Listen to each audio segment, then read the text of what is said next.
आज हम बात करेंगे शिक्षा मनोविज्ञान की, एजुकेशन साइकोलॉजी की। ये क्वेश्चन एमएड प्रथम वर्ष के लिए बहुत ही महत्वपूर्ण क्वेश्चन है। तो देखिए, जब भी हम बात करते हैं जैसे शिक्षा मनोविज्ञान की हमें बात करनी है, तो पहले हम एजुकेशन की बात करेंगे, उसके बाद साइकोलॉजी की बात करेंगे, फिर दोनों को साथ लेके चलेंगे। तो देखो, शिक्षा मनोविज्ञान में एजुकेशन क्या होता है। देखिए, शिक्षा शब्द को लेकर आज भी एकमतता नहीं है। स्कूल में पठन पाठन को शिक्षा का वास्तविक रूप माना जाता है। वास्तव में ऐसा नहीं है। महात्मा गांधी ने शिक्षा को सर्वांगीण विकास की प्रक्रिया माना है।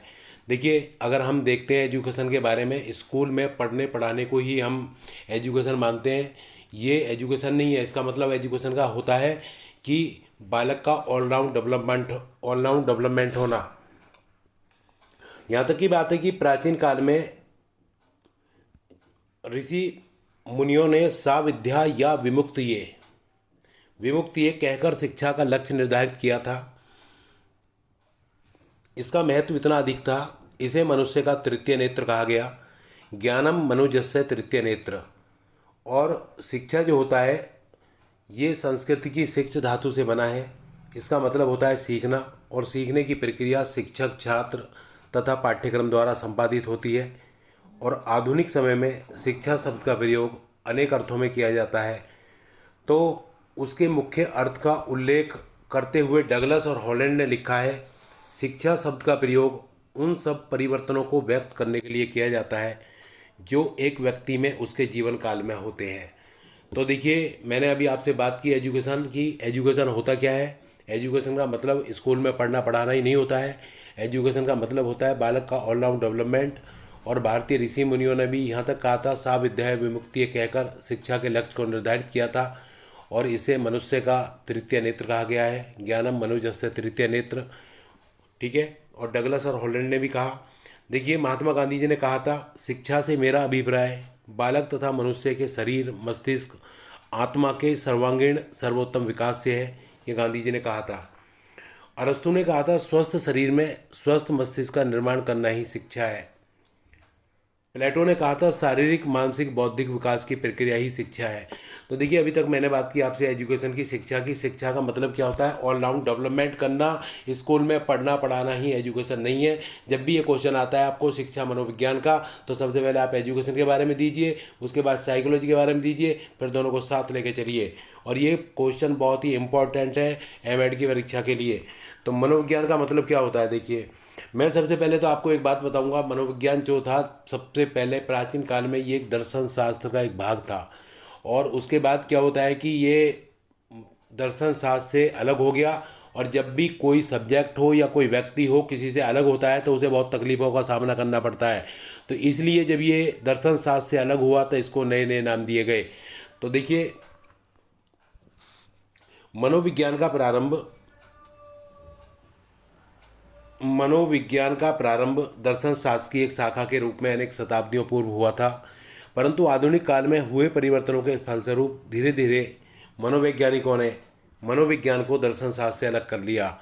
अब ये एक स्वतंत्र विषय के रूप में स्वीकार किया जाता है। तो मैं समझता हूँ कि आपको अच्छे से समझ में आ गई होगी ये बात। पहले ये दर्शन शास्त्र की एक शाखा के रूप में था, एक दर्शन शास्त्र का भाग था। परंतु अब धीरे धीरे ये मनोवैज्ञानिकों ने इसको अलग कर लिया और ये एक स्वतंत्र विषय के रूप में जाना जाता है। तो जैसे ये चेंज हुआ था, तो होता क्या है कि मनोविज्ञान के अर्थ में जब परिवर्तन हुए थे, तो एक्चुअल में होता क्या है? देखिए, मनोविज्ञान दर्शन शास्त्र से किस प्रकार पृथक हुआ था। आप देखिए, वही बातें हम कर रहे हैं। देखो, पहले इसको नाम दिया गया था आत्मा का विज्ञान, साइंस ऑफ सोल। तो एक मनोवैज्ञानिक थे गैरिट।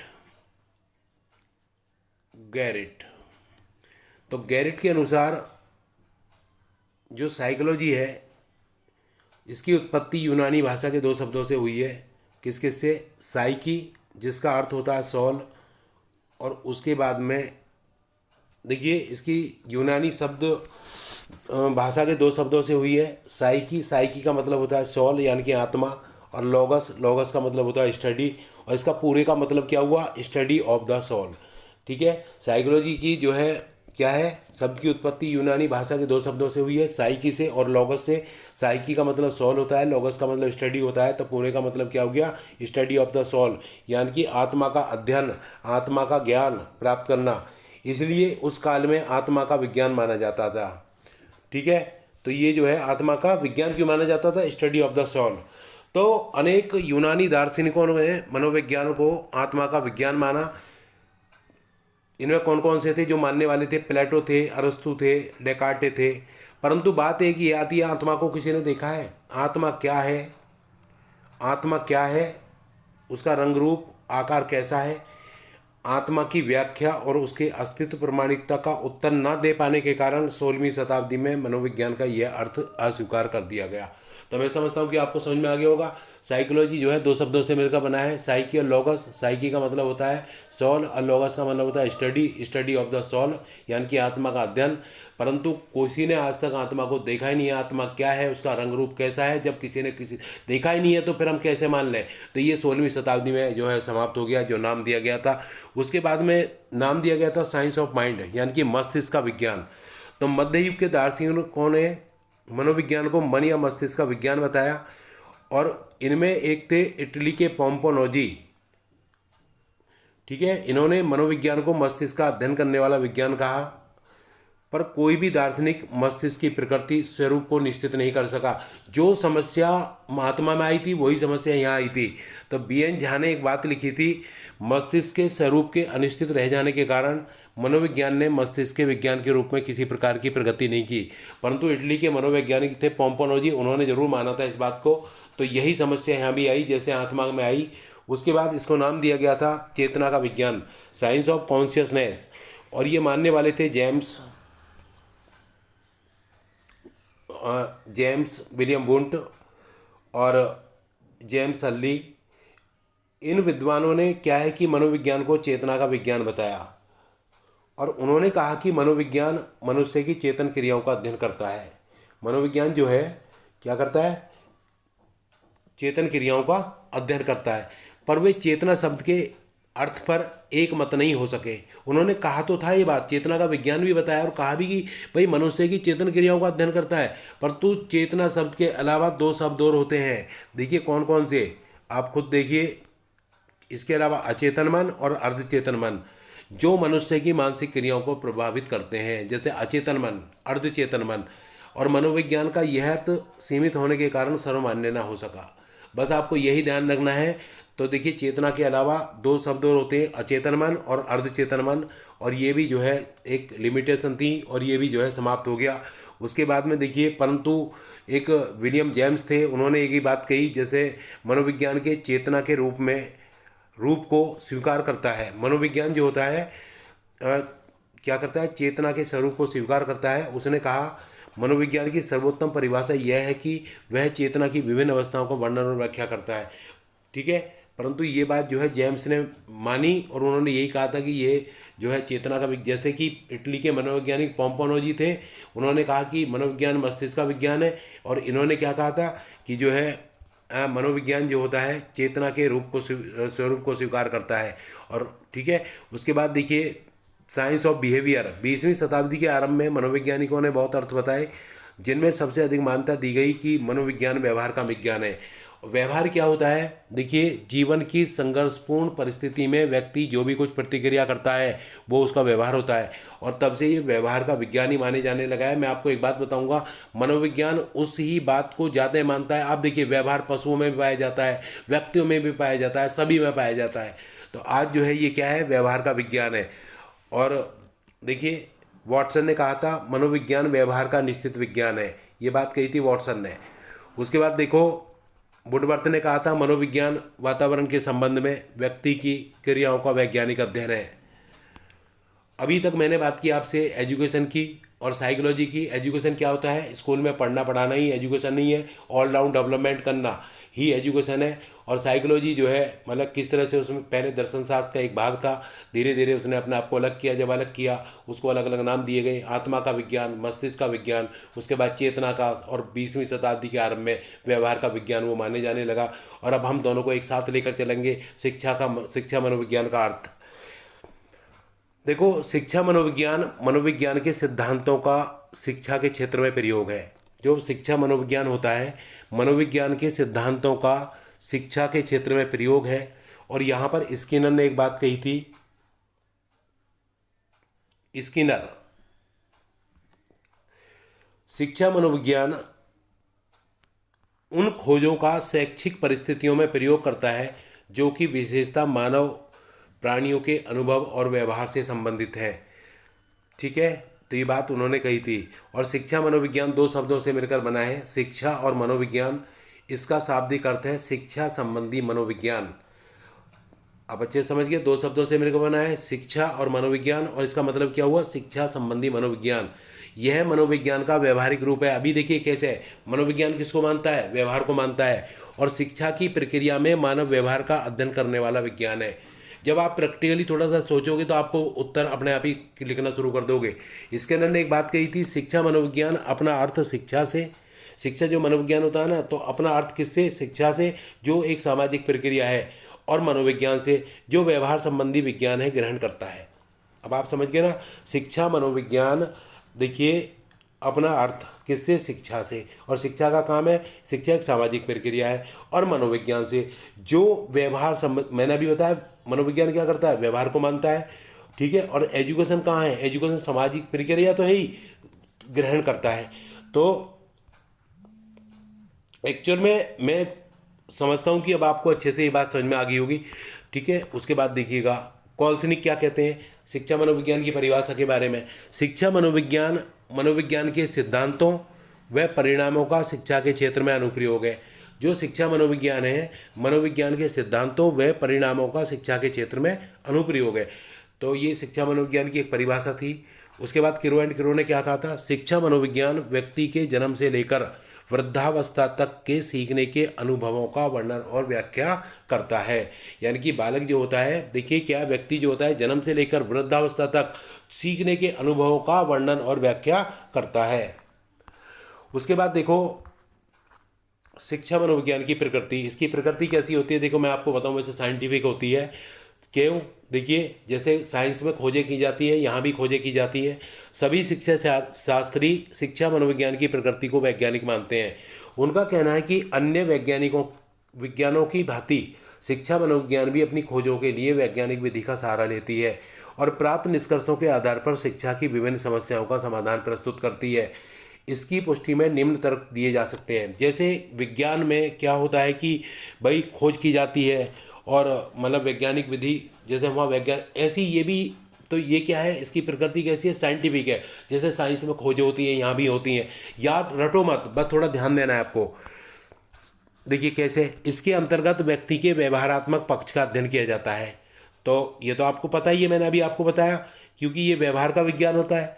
तो आप अच्छे से याद कर लीजिए। दूसरा, इसमें नियमों और सिद्धांतों का प्रयोग किया जाता है। तो नियम इसमें भी होते हैं, सिद्धांत भी होते हैं, जैसे विज्ञान में होते हैं। यह एक व्यवहारिक विधायक विज्ञान है, यानी कि अप्लाइड पॉजिटिव साइंस है। इसके सिद्धांत सार्वभौमिक होते हैं, यूनिवर्सल होते हैं। ठीक है, इसके सिद्धांतों का पुष्टिकरण, वैलिडेशन किया जा सकता है। इसके द्वारा भविष्यवाणी की जा सकती है। इसके तथ्यों को प्रभावित किया जा सकता है।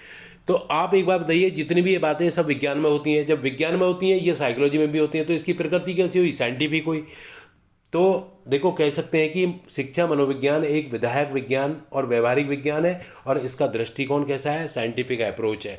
तो मैं समझता हूँ कि आपको ये बात अच्छे से समझ में आ गई होगी। रटो मत, एजुकेशन के बारे में दीजिए, फिर मनोविज्ञान के बारे में दीजिए, दोनों को लेके चलिए। अभी हमने नेचर मतलब कि साइंटिफिक है क्यों है, इसमें नियम होते हैं, सिद्धांत होते हैं।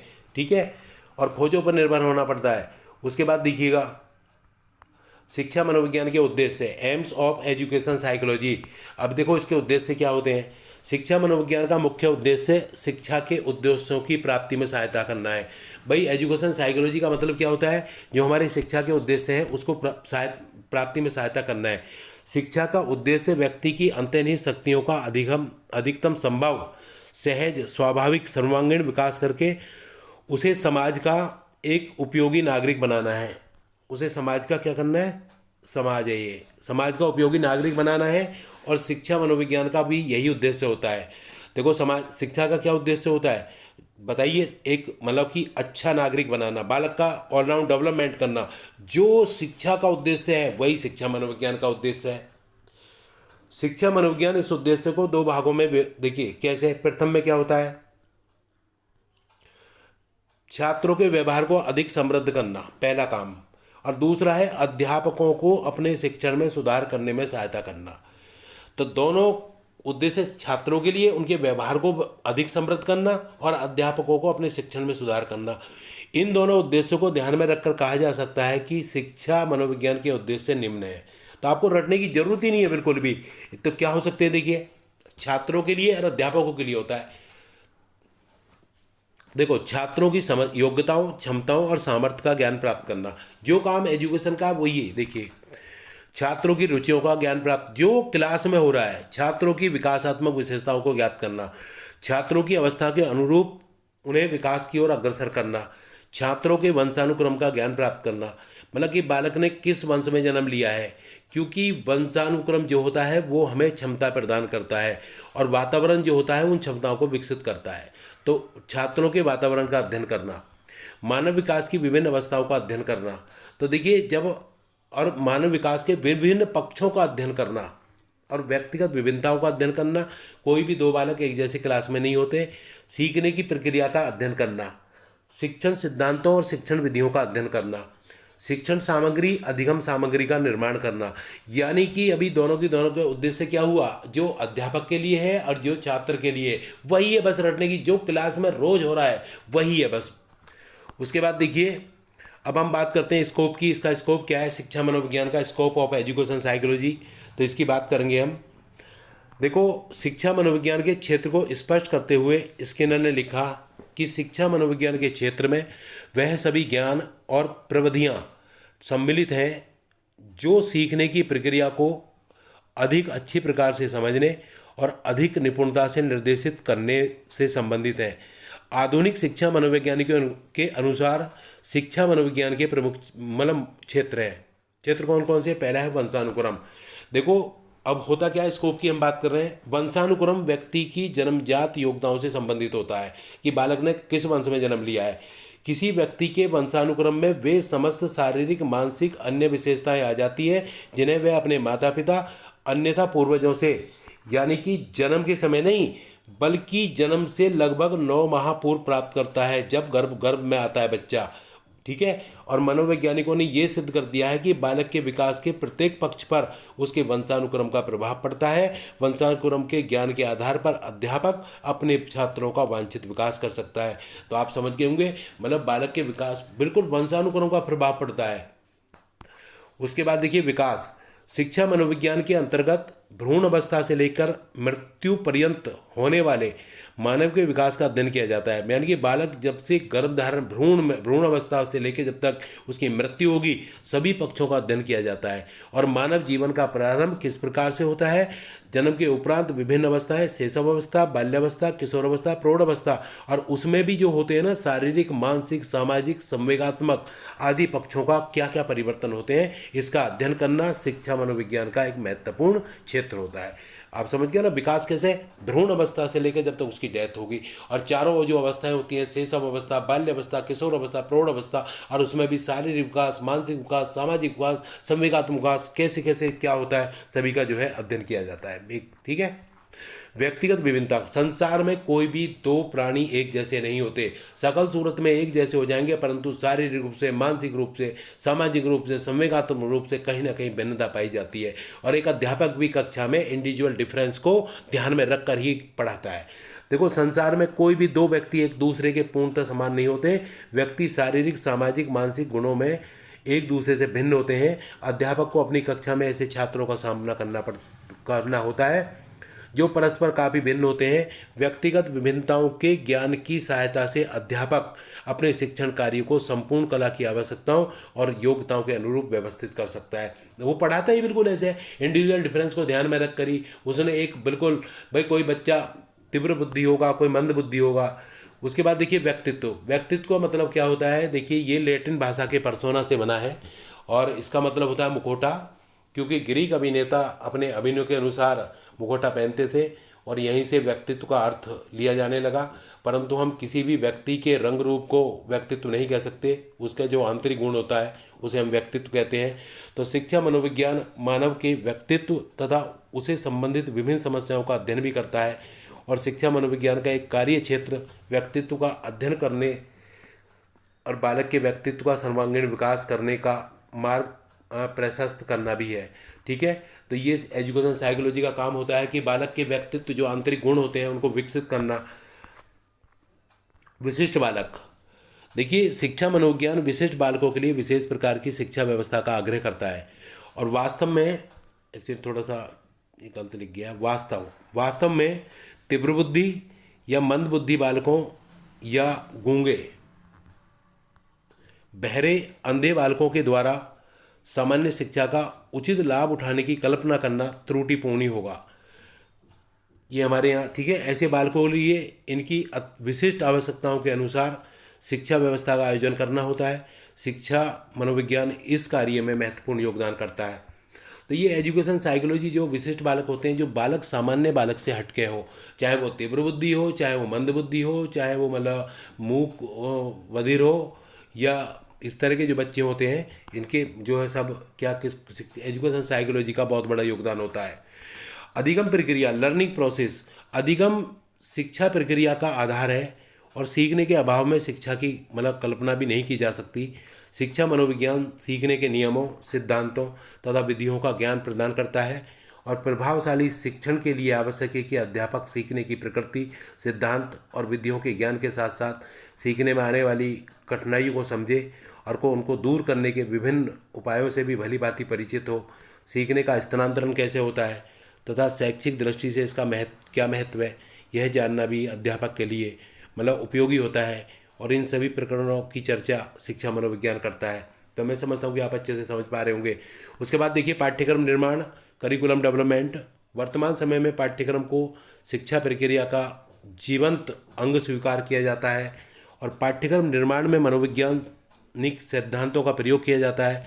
विभिन्न स्तर के बालक बालिकाओं की आवश्यकताएं, विकासात्मक विशेषताएं, अधिगम शैली आदि भिन्न भिन्न होती हैं और पाठ्यक्रम निर्माण के समय इन सभी का ध्यान रखना अत्यंत महत्वपूर्ण होता है। साथ ही पाठ्यक्रम में इनकी मतलब इतनी विविधता भी होनी चाहिए, छात्र अपनी रुचि के मतलब विषयों का चयन कर सके। बालकों को ध्यान देना, बालकों को मतलब इस तरह से मतलब ये पाठ्यक्रम की बात हुई तो बच्चों की जिनको इंटरेस्ट आना चाहिए, यही नहीं है कि बस उनके ऊपर थोप दिया जाए। तो इसमें एजुकेशन साइकोलॉजी का बहुत बड़ा योगदान होता है।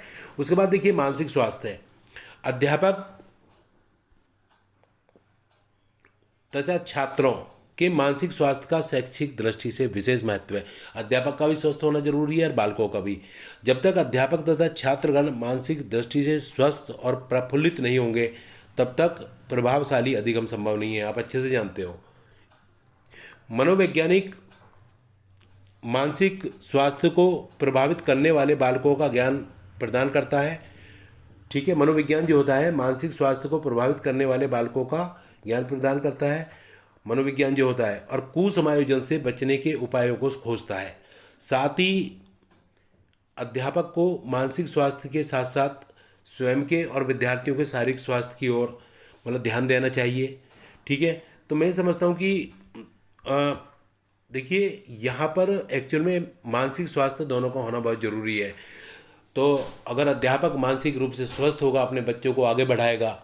और देखिए अध्यापक का जो कार्य होता है एक समुद्र की लहरों की तरह होता है। जैसे समुद्र की लहरों को नहीं मिटाया जा सकता, अध्यापक के कार्य को भी नहीं मिटाया जा सकता। मैं आपसे देखिए एक बात कहूँगा, देखिए अध्यापक की अगर बात आती है तो आपको ध्यान रख देना है, पढ़ाओ या मत पढ़ाओ फ़र्क नहीं पड़ता, परंतु माहौल बना के रखिए पढ़ाई का।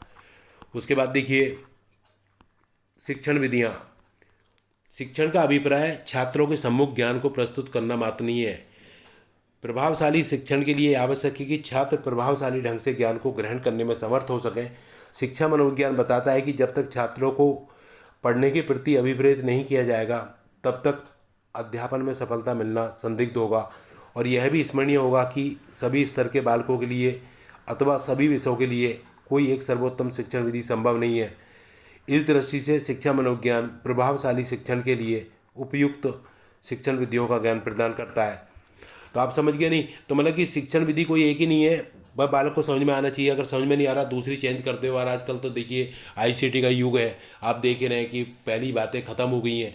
तो बच्चों को तरह तरीके से पढ़ाइए, और ताकि बच्चे इंटरेस्ट ले सकें और आगे बढ़ सके। तो ये क्वेश्चन आपके लिए था, 15 अंक का क्वेश्चन है। तो मैं समझता हूँ कि इस क्वेश्चन के आने की संभावना है। इसी दृष्टि को ध्यान में रखते हुए क्वेश्चन मैंने तैयार किया है।